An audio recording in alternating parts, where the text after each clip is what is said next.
This is black gesso. Will you believe this? I ordered black gesso instead of white. I don't know what I was thinking when I ordered that gesso. But since it's my gesso, guess what? I have to use it. So I'm going to do a painting and it's going to use that gesso. I'm going to use it to do a few mountains. Would be nice. Yeah, why not build some mountains? Usually we put a different color down to wake up the canvas kind of thing. Some water and some probably brown paint or something to wake, except the sides are going to be flat, so not any kind of texture to the side. The side I'll just leave it nice and flat. That's it. Alright, so that's one mountain. Let's make another mountain on the other side. Carried this big old jar with me. Such a big jar. Yeah, I don't know how I'm gonna use all this, but maybe I'll just do a pour out of all that. Do a big texture one like I did with the other black one that I did. I did another black painting that I did a big texture with. This is gonna be a mountain too, but it's gonna be kind of a lower. Yeah, it's going to be a little bit lower. Yeah. I don't want them to be too close to each other. Maybe like that. That's it. Just a nice way to use your gesso for landscaping.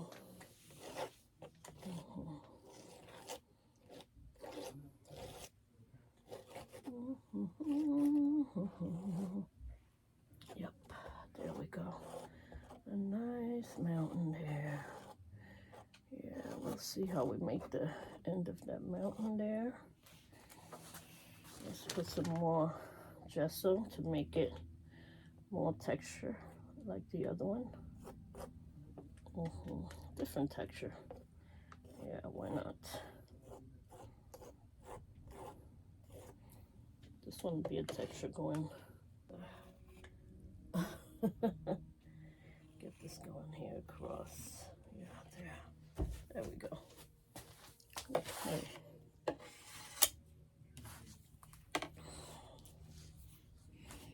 I'll make it a little more pointy up here. Yeah, a little pointy. There. A little more realistic kind of mountain. I just don't know what I'm going to do with this big old jar of gesso. New York.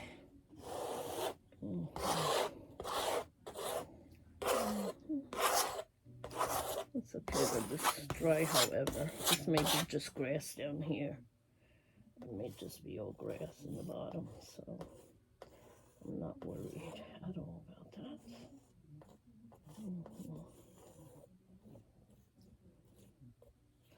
Let's see if I'm going to make a gap between these two mountains here. I may do that. A gap between these two mountains. I don't want it to be completely closed off, so this is my way of how I do my drawing onto my canvas before I even do a piece of art.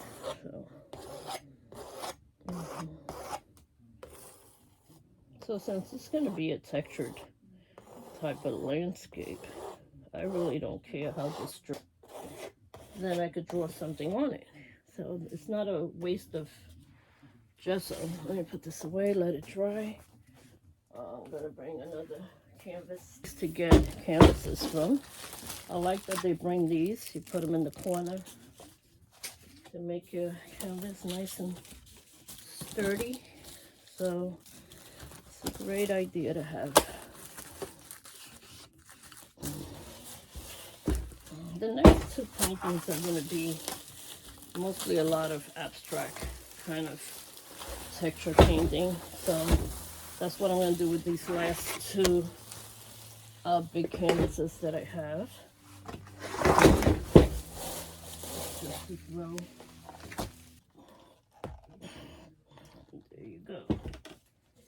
Just the way to waste some of it, to use some of it, to use most of it.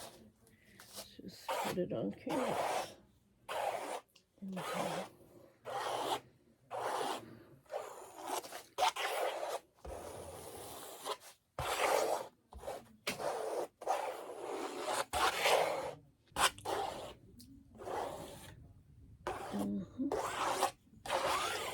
There you go.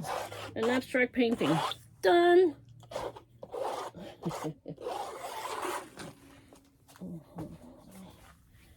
Let me spread it out more.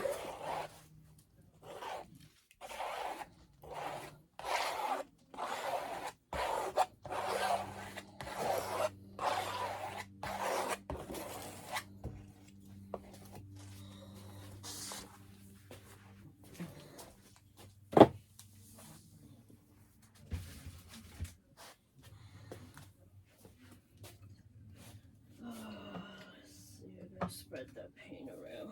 So I want to spread it with a really good, nice thick, with a nice brush.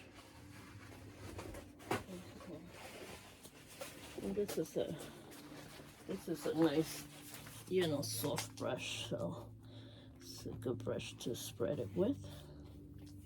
So that way I have all the canvas completely covered. I don't care about the edges. The edges I do last. Well, who knows? Maybe I'll do the edges all black also. So we'll see. Once it dries, I know more or less what I am going to do on it. So I'm not going to worry about it now. It's a lot of gesso on this canvas. So my white canvas became a all black canvas. As a matter of fact, I'm gonna do the edges. It's a good idea because there's so much gesso here. I might as well do the edges as well. Cover them all up. Yeah. Okay, the edges look like they're all done. Except down here, I gotta do over here. I'll finish the edges here. Make them nice and smooth. I don't want them to be all kind of raggedy and not that great. You guys see what I'm doing? It's just a big old gesso canvas. It's being gesso with black because of course I ordered the wrong gesso. Instead of ordering white, which I always do, I ordered black by mistake. So it's not going to waste. I'm using it.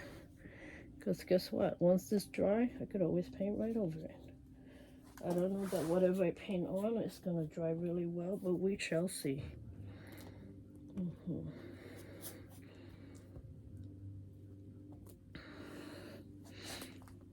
Okay, there we go.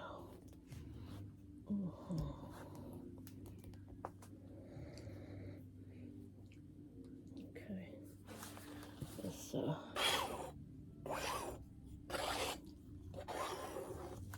cut it up.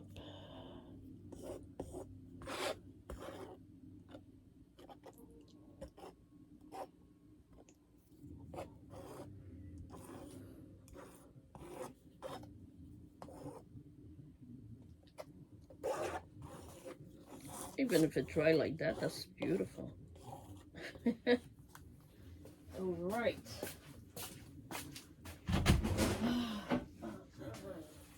Probably won't stay the designs because it's still kind of very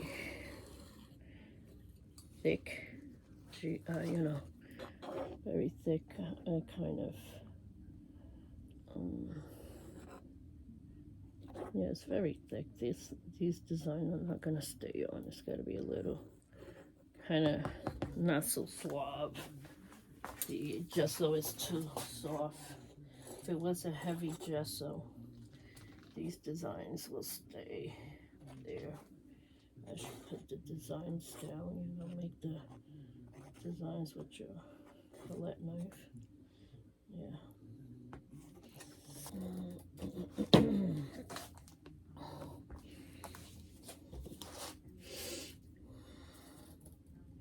I usually buy a bigger canvas than this. I don't know why I got smaller canvases this time around, but I will buy bigger ones next time again.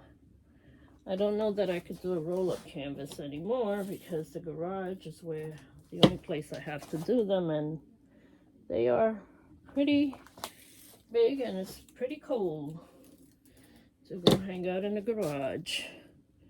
Put on top of this new texture type of stuff that I bought. This Powertex Medium. So it says that you could use the wood on it. So I'm gonna use the wood. What else can I? These are the colors I got yesterday. And I'm dying to try them just to see how intense these colors really are. So let's see, does it need to be mixed with something, or you could just put it down? I wonder. Let's see. Wow.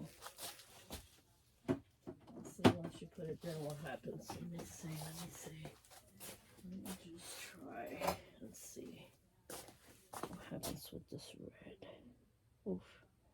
Oh yeah, that's a nice red. It's really red, intense. It doesn't, the black is not swallowing it. That is awesome. I love it. So I'll just wait for all this to dry. Let's see what I make out of this painting. So I'll let you guys go. Love ya. Bye-bye.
I do this a lot. I take my painting and put it in front of me and see the imperfections, and that's what I noticed here. You see I have to go over that pink just to make sure I cover that up really good. And some of the edges I don't like, so what I am going to do is I'm going to get me a black Posca pen, and I'm going to go over those edges to cover up, you know, the imperfections. And this black here, I have to go over the edges also. I just have to kind of, you know, perfect some of the edges on this painting. So that's why I come down, I put it down the next day. I also look at the corners to make sure my corners are there, that they don't fall off, you know, the wood in the corner. And the size and the name is on the back. I also did the same with that one. So yeah, that's what I do. I can't frame them. I don't have money to buy frames right now. Frames are very expensive. I purchased frames for that one over there. It cost me about $400. Yeah, so it's pretty expensive to put frames on your art. You see, that's a nice frame. So I'm looking to